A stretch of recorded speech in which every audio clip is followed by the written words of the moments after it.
Video त म जतिखेर पनि रेकर्ड गरिराखेको हुन्छु अनि अलिअलि एडिट पनि, तर त्यसको ठाउँ चाहिँ आजसम्म मेरो ग्यालेरीमा मात्रै थियो। अनि कति रेकर्ड गरेर राख्नु मात्रै भनेर आज चाहिँ फर्स्ट टाइम यो मेरो भिडियो पोस्ट गर्दैछु। Hi everyone and welcome to the first video I am posting on social media. Share गर्नुको लागि राम्रो राम्रो कन्टेन्ट त छैन, तर यस्तै भए पनि पोस्ट गरिदिएको नि। कान्छी स्कुलबाट आइपुग्दा हामीलाई कहाँबाट ओखर खाने जुरेछ अनि त्यहाँदेखि भिडियो बनाऊँ न भनेर भिडियो बनाउँदै थिइन्। अनि म चाहिँ बाहुबलीको ताकत देखाउने भएर हातैले फोर्नु भएको, पछि कान्छीले चाहिँ अघि नेपाली जुगाड लगाएर फोरिसकेछ अनि खानु पनि थालिसक्यो।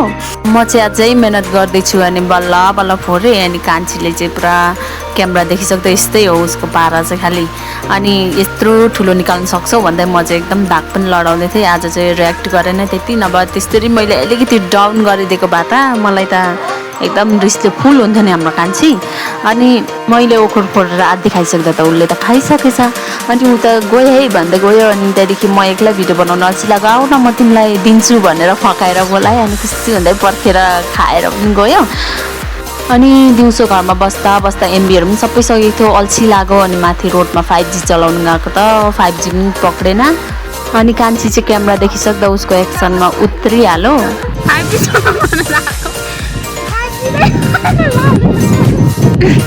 अनि 5G नचलेपछि चाहिँ हामी चाहिँ रोटै रोड उता घुम्नु जाने प्लान गऱ्यौँ। अनि स्न्यापच्याटको फिल्टरमा भिडियो बनाउँदै हाम्रो कान्छीले चाहिँ हाँसिरहेको थियो। अनि पर पुग्दा त हाम्रो फादर ग्याङको त खतरा म्याच चलिरहेको रहेछ। अनि त्यहाँ एकछिन हेऱ्यौँ, त्यतिले पनि चित्त नबुझेर अब चाहिँ अलिक परैसम्म जाउँ हौ भन्ने डिसाइड गऱ्यौँ। अनि अलिक परतिरसम्म जाने डिसिजनले त हामीलाई त इको पार्कमा पुऱ्यायो।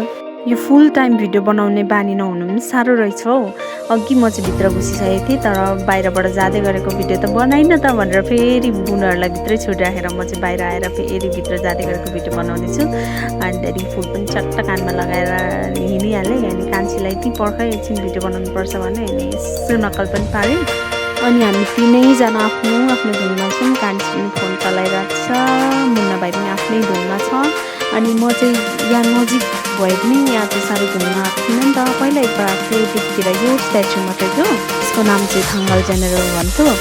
अनि अहिले चाहिँ नयाँ पनि बनाएको रहेछ, मलाई चाहिँ थाहा पनि थिएन अर्को पनि रहेछ। अनि यो त चिनेको जस्तो लागेन, चिनेर पनि बिर्सेको हो कि यो स्ट्याचुको नाम चाहिँ के हो मलाई चाहिँ थाहा भएन। तपाईँहरूलाई थाहा छ भने कमेन्टमा भनिदिनु ल।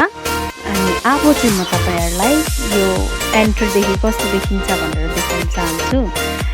उताबाट यसरी आइन्छ अनि आएर भित्र ठ्याक्कै घुस्दा चाहिँ दुईवटा स्ट्याचु छ।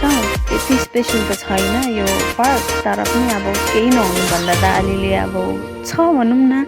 अनि हामी चाहिँ अब त्यो स्ट्याचुलाई छोडिराखेर हिँड्यौँ। अनि पार्कमा आइसकेपछि त उताबाट एकछिन खेलौँ न हो भनेको त दुईवटा स्विङ चाहिँ राम्रो रहेछ। अनि एउटा स्लाइड सिसोहरू त सबै भत्किसकेको रहेछ। कान्छी चाहिँ अघि थालेछ, मुनि चाहिँ त्यस्तो हिलो थिएछ, तर त्यस्तो हिलोले हामीलाई चाहिँ रोक्नु सकेन। भाइ पनि उतापट्टि खेल्दै रहेछ, तर त्यो चाहिँ कस्तो भूतको फिल्ममा जस्तै गरिरहेको थियो, डरै लाग्दो। अनि मलाई चाहिँ हो त्यसमा खेल्नु मन परेन। त्यही भएर म चाहिँ कान्छीलाई आउट गरेर यहाँनिर खेल्दै थिएँ, तर कस्तो रिङ्गाटा चलेको जस्तै भयो नि त, मलाई त बानी नभएर होला।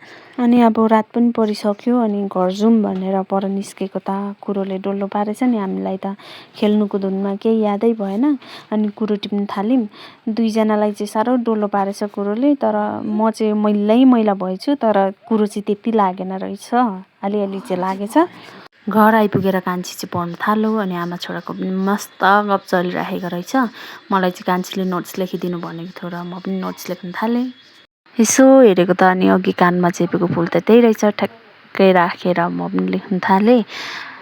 अनि आजको लागि यति नै। Thank you so much for watching till here.